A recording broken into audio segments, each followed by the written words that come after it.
London. Prime Minister Keir Starmer laid out his plan for a new digital ID card for every UK adult, framing it as part of a broader vision for what he called patriotic renewal, and insisting that politics must deliver real change for working people.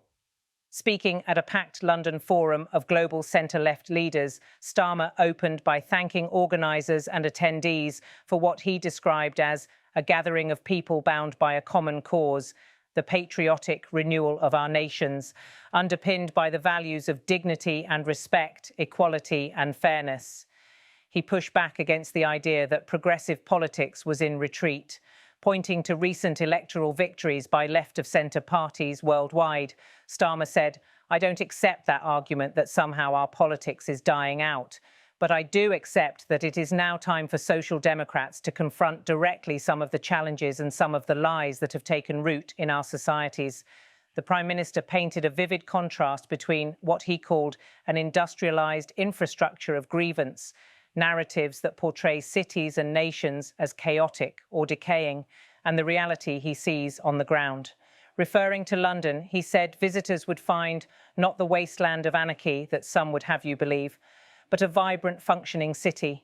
He warned that such narratives are not accidental.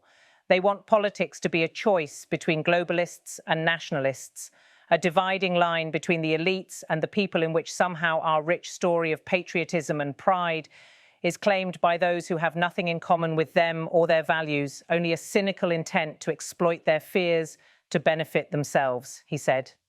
Starmer argued that progressives must reject defending a status quo that hasn't worked for working people and instead fight for patriotic renewal rooted in our own national stories, restoring pride where people live and work, decency, tolerance, respect.